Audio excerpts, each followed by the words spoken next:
The answer of section 1 about background and also language history. The first question, could you tell me about your ethnic background? What local languages do you speak and in what context do you use them? So my answer, I'm ethnically Bugis, which is one of the major ethnic groups in South Sulawesi, Indonesia. Although I identify with the Bugis culture, I'm not yet fluent in speaking the Buginese language. I understand some basic words such as mandre, the meaning of eat, and also tindro, the meaning of sleep, but I rarely use them in daily communication. Most of the time, I speak with Indonesia, both at home and also in formal settings. When did you first begin learning English and what motivated you to learn it? So I started learning English when I was in kindergarten. One of the most memorable moments that motivated me was when I was chosen to represent my school at Musdalifah in Ananda to deliver a speech using a mix of English and also Bahasa Indonesia. That experience sparked my interest in the language, and since then I have fallen in love with English and also supported by my parents, my mother, also my dad, and also my sister. I felt proud and excited to be able to speak another language, even if only a little at that time. In what situations or environments do you typically use English? So I mostly use English in academic settings such as during lectures, presentations, or writing assignments in class especially. Additionally, I use English in informal contexts like watching movies, listening to music. I have a lot of favorite musics and participating in competitions. On social media also, I enjoy writing English quotes or captions, and sometimes I also interact with others in English. These platforms give me opportunities to practice and express myself more creatively. Number 4, how comfortable do you feel when communicating in English compared to your Indonesia or native languages? So I feel quite comfortable using English, especially because many of my friends also enjoy speaking English. It makes our conversations more engaging and helps me to practice more naturally. And also I have a pair to speak English with my mommy, and also my sister. If we are going to tell a private story, so we use English. So our daddy, our father doesn't hear what we're going to say. Although I'm still working on my fluency and confidence, actually, I feel proud and happy to be part of English speaking environment. Number 5. Have you ever noticed changes in how you express yourself when speaking English compared to your native languages? Could you give examples? Yes, I have noticed that sometimes I express myself differently when speaking English. For example, I tend to be more direct and confident in English, possibly because the language allows me to use certain expressions that feel more assertive. Actually, when I speak English, I feel so. I have to make every word and use my expression to express it. I don't know why. In Indonesia, just maybe like every word that I say just flat, but in English we have to make intonation and also expression. Number 6, for every word. Do you feel like a different person when speaking English? If so, how would you describe this difference? Yes, I sometimes feel like a slightly different version of myself when I speak English. I feel more open, expressive, and even more creative. And it's the fact. It's if I can take on a more global identity, which gives me confidence and also courage to speak in front of others, especially in academic for public speaking settings. How do you navigate situations when your values or self-expression in your native language don't easily translate into English? In such situations, I try to find equivalent expressions in English that still carry the same meaning or feeling. If that's not possible, I explain the concept briefly to make it understandable. For instance, some cultural values or idioms in Bahasa Indonesia don't have a direct English translation, so I try to describe them in a way that others can understand, while still honoring my Section cultural 3, background. Number 8. How do you think your English language classes have influenced? How do you see yourself as an English teacher? My English classes have had a significant impact on how I view myself as an English speaker. They have helped me build the foundation of my knowledge and given me the confidence to express myself in public. For example, in 2023, if I'm not mistaken, I was honored to be invited as a youth speaker from Indonesia at KLMUC in Malaysia, which was a life-changing experience for me. This opportunity wouldn't have been possible without the support of my English education. So thank you so much for Number all my 9. lecturers. How do you respond when classroom materials or discussions present cultural values that differ from your own? I try to approach these situations with an open mind. I see them as learning opportunities to understand different perspectives. At the same time, I also reflect on how my own cultural values differ or align with what is Number being 10. presented. To what extent do you feel your educational institution values or recognizes your cultural and linguistic background in the English learning process? So I feel that my education institution has made good efforts to support students' English language development through various programs, competitions, and classroom activities especially. While the main focus is on developing proficiency in English, I believe that there is also an opportunity to include more integration of students' diverse cultural and linguistic backgrounds.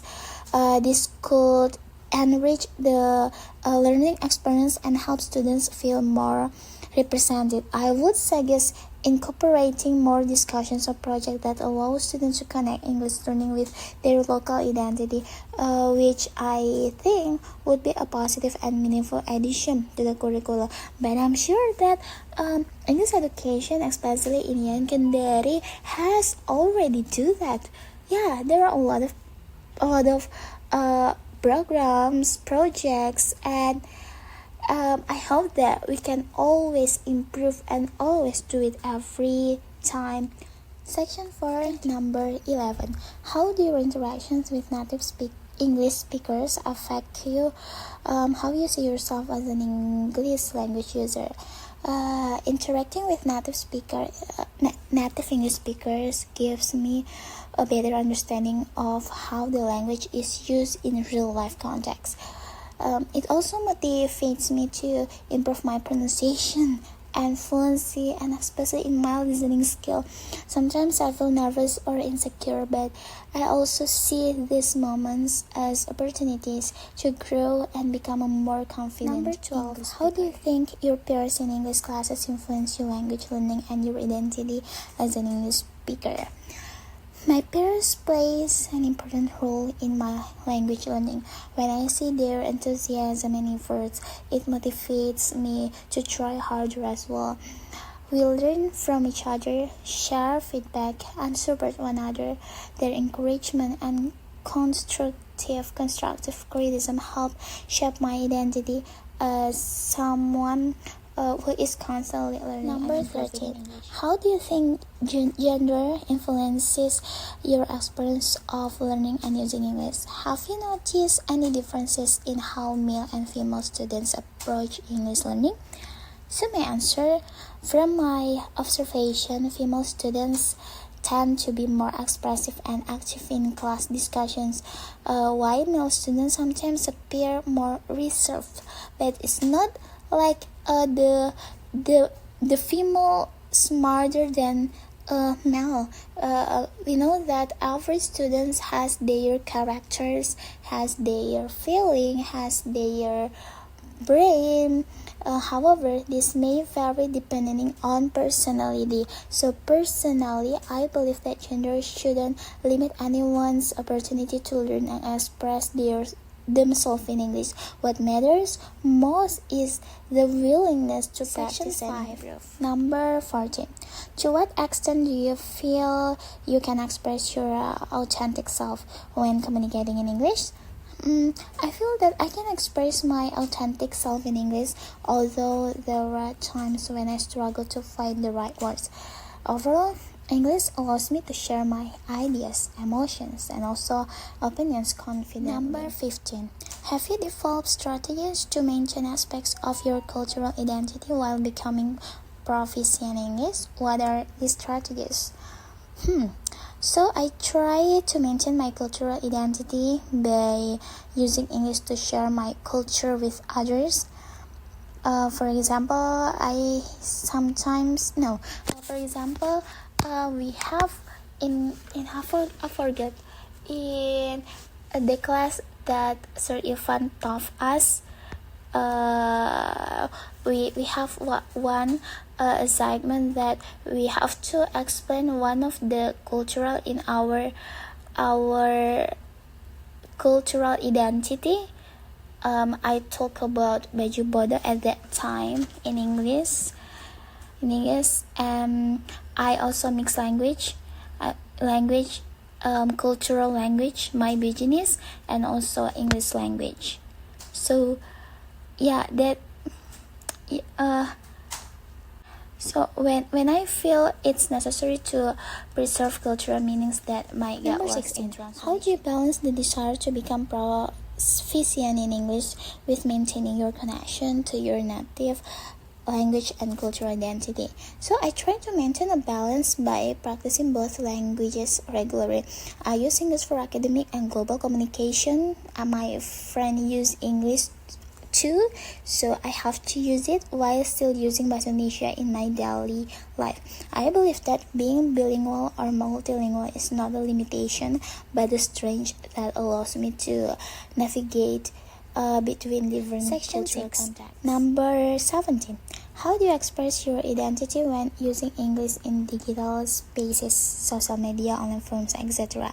So in digital spaces, I often use English to express my thoughts, emotions, and opinions, especially through quotes that I have mentioned before, captions, or even creative writing. I try to present myself as someone who is open-minded, curious, and passionate about language learning. Social media gives me the freedom to share who I am in a way that feels comfortable and meaningful. So you can see on my social media is not really good actually, but I'll try my best. On my Instagram, I for Indri. Do you engage in mixed languages when communicating? When and why do you do this? Yes, I often use code switching, especially when chatting with friends or posting on social media, or maybe when I talk with someone. I switch between English and Bahasa Indonesia to make my messages more relatable, or to emphasize certain emotions or meanings that are easier to express in one language. Number 19. How do you think your use of English online differs from your use of English in academic or face-to-face setting? Actually, it's kind of hard questions.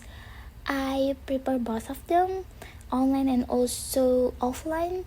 In online, I tend to use a more informal and relaxed version of English. I feel freer to make mistakes and experiment with slang or creative expressions. In academic or face-to-face settings, I focus more on grammar, vocabulary, and clarity because I know the context requires a more formal tone. Number 20.